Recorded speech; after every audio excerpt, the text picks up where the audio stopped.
السلام علیکم۔ آج جمعہ ہے، جولائی کی 23 تاریخ۔ پاکستان میں عصر شام کے 7، بھارت میں 7:30 اور یہاں ہمارے اسٹوڈیوز کی گھڑیوں میں صبح کے 10 بج رہے ہیں۔ وائس آف امریکہ واشنگٹن کی اردو سروس سے میں ہوں خالد حمید، خبروں کے ایک بلیٹن کے ساتھ۔ ٹوکیو اولمپکس کا افتتاح 1 سال کے وقفے کے بعد باضابطہ طور پر آج جمعے کے روز ہو گیا ہے۔ ٹوکیو کے اولمپک اسٹیڈیم میں دسیوں ہزاروں خالی نشستوں کے ساتھ کووڈ-19 کی احتیاطی تدابیر کے سبب صرف 900 معززین اور دیگر عہدیدار اس تقریب میں شرکت کر رہے ہیں۔ افتتاحی تقریب کا تھیم یونائٹڈ بائی ایموشن قرار دیا گیا ہے۔ آتش بازی، ڈرون، میوزیکل پرفارمنس اور روشنی والی تقریب کے ساتھ کھیلوں کا آغاز ہوا۔ ٹوکیو 2020 کی آرگنائزنگ کمیٹی کے ایک عہدیدار ہیدیما سا ناکامورو نے بتایا کہ کم سے کم 1 میٹر اور ممکنہ طور پر 2 میٹر کی سماجی دوری درکار ہے اور کھلاڑیوں کو ہر وقت ماسک پہننا پڑتا ہے۔ جاپانی عوام اس خوف سے کھیلوں کے انعقاد کی وسیع پیمانے پر مخالفت کر رہے ہیں کہ اس کے نتیجے میں جاپان میں پہلے ہی سے بگڑتی ہوئی وبائی صورتحال مزید خراب ہوگی۔ ٹوکیو میں جمعرات کے روز کووڈ-19 کے تقریباً 2000 نئے کیسز کی اطلاع ہے۔ اولمپک سے وابستہ 106 افراد میں بھی اس وائرس کے ٹیسٹ مثبت رہے ہیں۔ اس میں متعدد ایتھلیٹ بھی شامل ہیں۔ تاہم منتظمین نے اولمپک ولیج میں بڑے پیمانے پر وائرس پھیلنے کے خدشات کو ختم کرتے ہوئے کہا ہے کہ انفیکشن کی مجموعی شرح بہت کم ہے۔ امریکی خاتون اول جل بائیڈن اور جاپانی وزیراعظم کی اہلیہ ماریکو سوگا نے جمعے کے روز ٹوکیو کے الاساکا پیلس میں ملاقات کی۔ وہ دونوں الگ الگ ڈیسکوں پر پلیکسی گلاس اسکرینز کے پیچھے بیٹھیں۔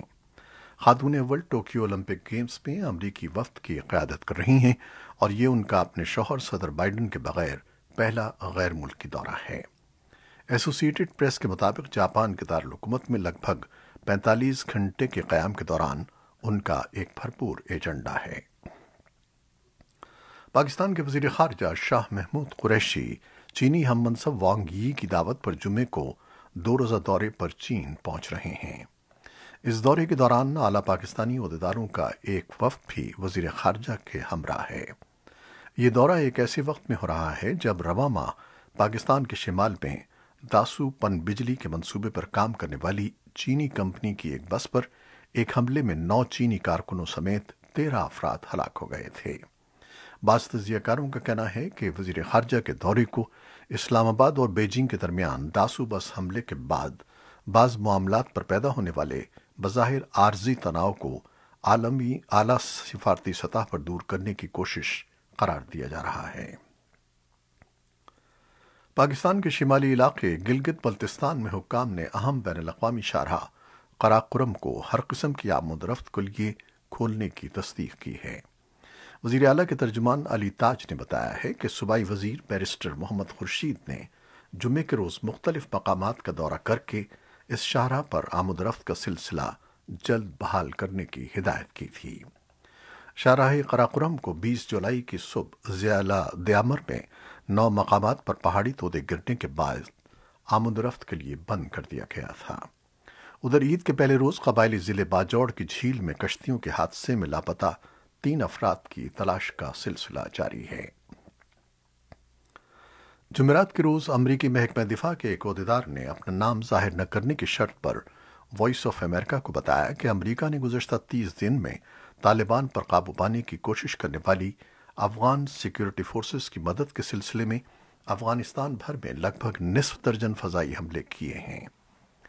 اس سے پہلے امریکی عہدیدار انکار کرتے رہے ہیں کہ امریکی فورسز نے افغانستان سے انخلا کرتے ہوئے وہاں موجود افغان زمینی فورسز کی کسی بھی طور مدد کی ہے۔ افغان وزارت دفاع نے کہا ہے کہ افغان سیکیورٹی فورسز نے جمعے کے صبح ہرات میں صوبے کاروخ ضلع واپس لے لیا ہے۔ ہرات ملٹری کونسل نے دعویٰ کیا ہے کہ اس کارروائی کے دوران 15 طالبان مارے گئے ہیں۔ طالبان نے افغان وزارت دفاع کے دعوے پر اب تک کوئی تبصرہ نہیں کیا ہے۔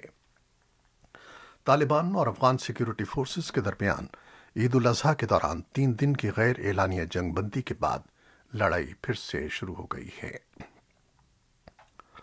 ایک اعلیٰ افغان عہدیدار وحید عمر نے کہا ہے کہ افغان حکومت پہلے ملک میں خون ریزی کا خاتمہ چاہتی ہے، جس کے بعد تمام مسائل پر مذاکرات کی میز پر تبادلہ خیال ہو سکتا ہے۔ دوحہ میں مقیم طالبان کے ترجمان سہیل شاہین کے کسی جنگ بندی سے پہلے ایک نئی حکومت کے قیام کے بارے میں معاہدے سے متعلق ریمارکس پر اپنے رد عمل میں صدر اشرف غنی کے بین الاقوامی تعلقات کے مشیر نے کہا کہ جنگ بندی کے بعد مذاکرات کی میز پر ہر مسئلے پر بات ہو سکتی ہے۔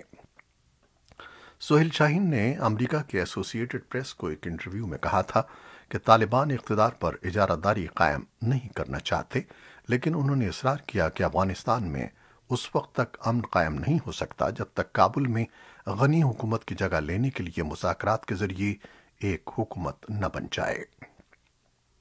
انہوں نے کہا کہ طالبان اس وقت اپنے ہتھیار رکھ دیں گے جب مذاکرات کے ذریعے بنی حکومت جو تمام فریقوں کے لیے قابل قبول ہو کابل میں قائم ہو جائے اور غنی حکومت ختم ہو جائے۔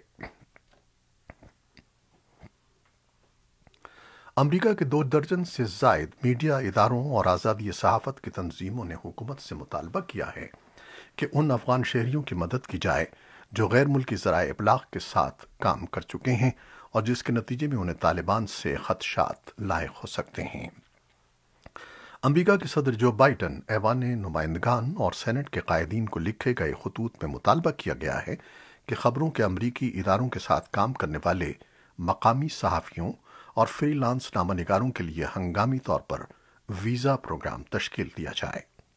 خط میں کہا گیا ہے کہ امریکی میڈیا کے ساتھ وابستگی کے باعث طالبان متعدد میڈیا کارکنوں کو انتقام کا نشانہ بنا سکتے ہیں۔ خط پر دستخط کرنے والے میڈیا اداروں نے امریکہ پر زور دیا ہے کہ افغانستان میں موجود تقریباً 1000 میڈیا ورکرز اور ان کے اہل خانہ کی فوری مدد کا بندوبست کیا جائے، بالکل اسی طرح جیسے کہ امریکی حکومت نے امریکی فوج کی مدد کرنے والوں کے لیے کیا ہے۔ ریڈیو ٹیلی ویژن ڈیجیٹل نیوز ایسوسی ایشن کے انتظامی سربراہ ڈین شیلی بھی مراسلے پر دستخط کرنے والوں میں شامل ہیں۔ طالبان یہ الزام مسترد کرتے ہیں کہ وہ آزادانہ طور پر کام کرنے والے میڈیا کو نشانہ بناتے ہیں۔ انہوں نے وائس آف امریکہ کو بتایا کہ انہوں نے صرف سرکاری تحویل والے اداروں پر قبضہ کیا ہے اور صحافیوں سے کہا ہے کہ وہ بدستور اپنے فرائض انجام دیتے رہیں۔ عراق کے وزیر خارجہ نے جمعرات کے روز وائس آف امریکہ کو بتایا کہ توقع ہے کہ عراق کے ایک اعلیٰ سطحی وفد کے ارکان جمعے کے روز بائیڈن حکومت کے ساتھ ایک معاہدے پر پہنچ جائیں گے جس کے تحت عراق میں امریکہ کا جنگی مشن ختم ہو جائے گا۔ وائس آف امریکہ کی کردش سروس کے ساتھ ایک خصوصی انٹرویو میں وزیر خارجہ فواد حسین نے معاہدے کے بعد اپنے ملک اور امریکی افواج کے درمیان خاص طور سے اسلامک اسٹیٹ کے خلاف جنگ میں مجوزہ تعاون کی نوعیت کے بارے میں بات کی۔ ایران کے خشک سالی سے متاثرہ جنوب مغربی علاقوں میں پانی کی قلت کے خلاف مظاہرے اپنے 7ویں روز میں داخل ہو کر مزید کئی شہروں تک پھیل گئے ہیں۔ حکام کا کہنا ہے کہ مظاہروں کے نتیجے میں اب تک 3 افراد ہلاک ہو چکے ہیں۔ سوشل میڈیا پر پوسٹ ہونے والی ویڈیوز میں صوبے خوزستان کے کئی علاقوں میں بدھ کے روز ہونے والے مظاہرے دکھائے گئے جن میں سوزن گرد اور مسجد سلیمان کے شہر بھی شامل ہیں۔ اطلاعات کے مطابق پولیس اور سیکیورٹی فورسز مظاہروں پر قابو پانے کے لیے طاقت کا بے دریغ استعمال کر رہی ہیں۔ وائس آف امریکہ آزاد ذرائع سے ان ویڈیوز کی تصدیق نہیں کر سکا ہے کیونکہ ایران میں وائس آف امریکہ کی رپورٹنگ پر پابندی ہے۔ امریکی محکمہ خارجہ کے ترجمان نیڈ پرائس نے بدھ کے روز پریس بریفنگ میں کہا کہ واشنگٹن خوزستان میں ہونے والے مظاہروں اور سیکیورٹی فورسز کی جانب سے احتجاج کرنے والوں پر فائرنگ کے واقعات پر گہری نظر رکھے ہوئے ہیں۔ ان کا کہنا تھا کہ ہم ایرانی عوام کے پرامن اجتماع اور اپنے اظہار کے حق کی حمایت کرتے ہیں۔ میانمار میں جنتا مخالف مظاہروں کے لیے ڈاکٹروں کی حمایت سے ناراض میانمار کی فوج نے متعدد ڈاکٹروں کو کووڈ-19 مریضوں کا آزادانہ طور سے علاج کرنے پر گرفتار کیا ہے۔ ان کے ساتھیوں اور میڈیا نے بتایا کہ صحت کا نظام کورونا وائرس کی ریکارڈ لہر سے نمٹنے کے لیے جدوجہد کر رہا ہے۔ فوج کی زیر قیادت ریاستی انتظامیہ کونسل کی انفارمیشن ٹیم نے ایک بیان جاری کرتے ہوئے